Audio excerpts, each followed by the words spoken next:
बिहार के मेरे प्यारे भाइयों और बहनों, आज मैं चंपारण की इस धरती को नमन करती हूँ जहाँ से मोहनदास करमचंद गांधी जी ने एक गौरवशाली सत्याग्रह की शुरुआत की।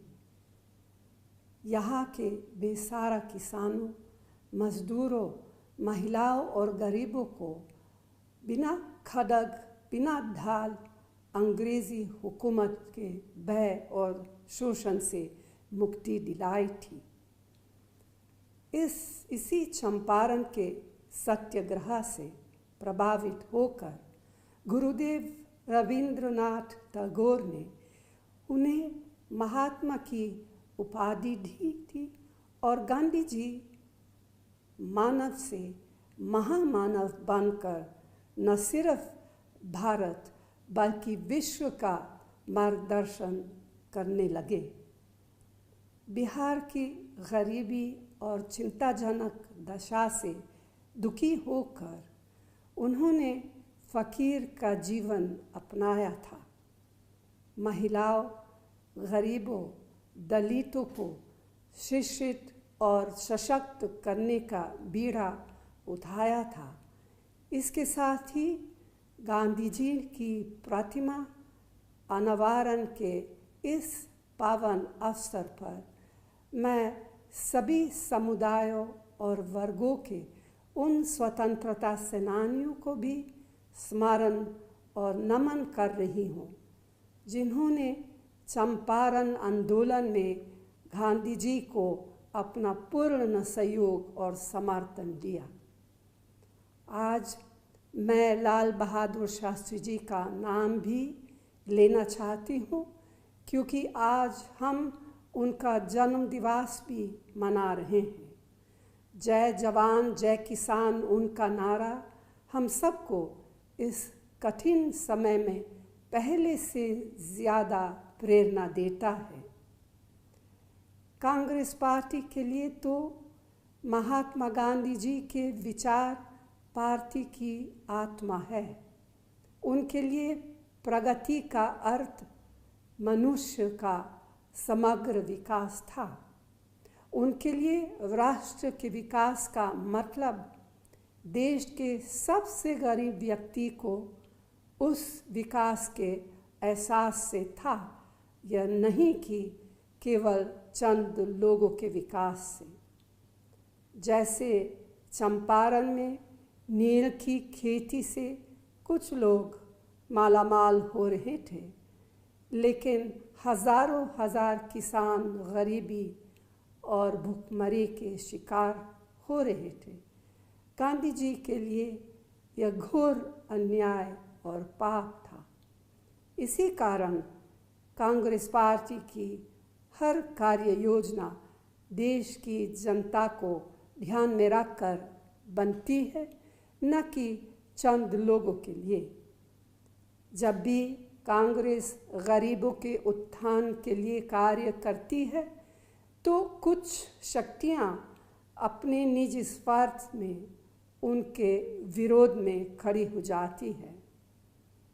आपको याद होगा, आप तो जानते ही हैं कि जब कांग्रेस ने देश के ग्रामीण क्षेत्रों में बेरोजगारी को दूर करने के लिए मनरेगा लाई तो उसका किसने विरोध किया, किसने उसका मजाक उड़ाया।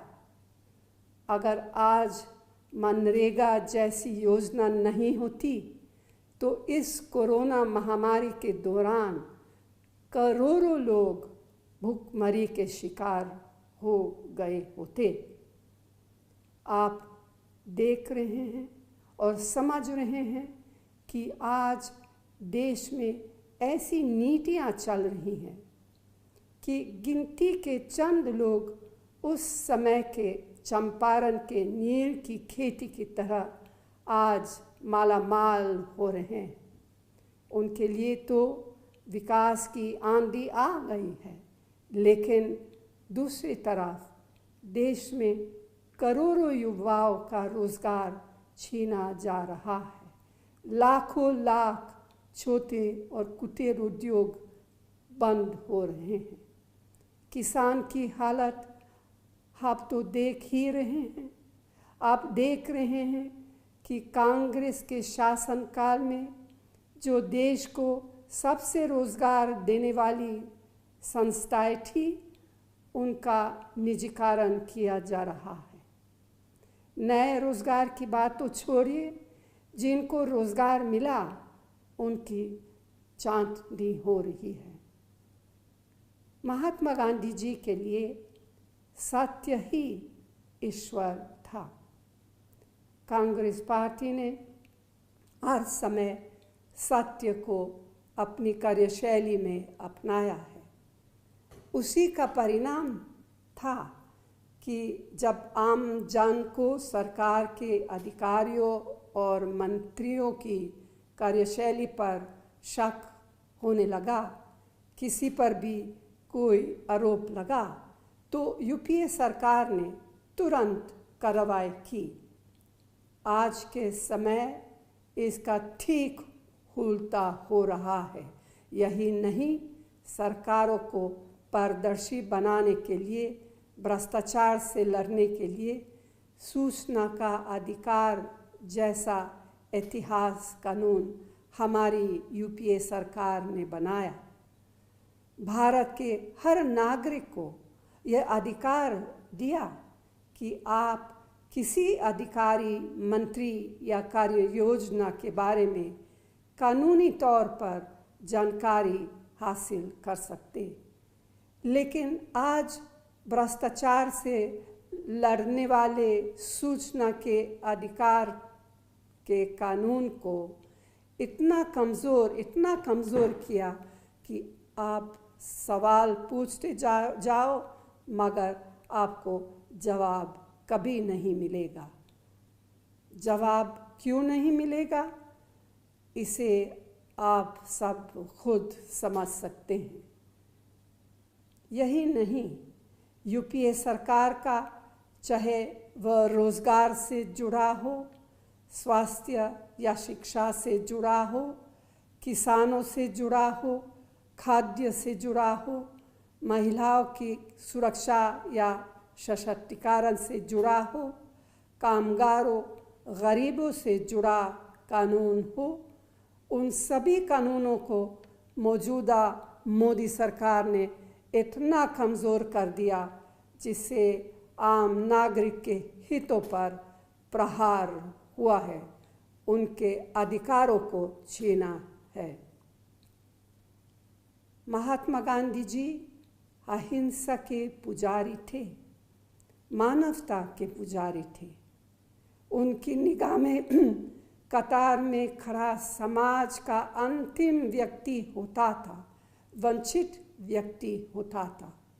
वे सबको बराबरी की निगाह से देखते थे। आज कुछ लोग गांधी जी का नाम जोर शोर से तो लेते, लेकिन अपने कार्यों से उनके उसूलों और आदर्शों को चूर चूर कर दिया है।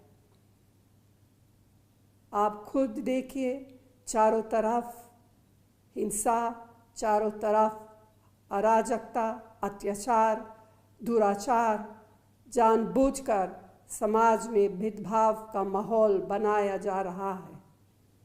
बेगुनाहों पर जुल्म किए जा रहे हैं। भाइयों और बहनों, बस अब बहुत हो गया है। मैं इतना कहना चाहती हूँ कि कुछ लोग भावना, भ्रम और भय का व्यापार करके सरकार चला रहे हैं। आप उन सब से सावधान रहें और सही निर्णय लें। इसके लिए गांधी जी के सत्य, अहिंसा और स्वराज के मार्ग पर चलते हुए हम सबको एकजुट होकर लड़ना होगा।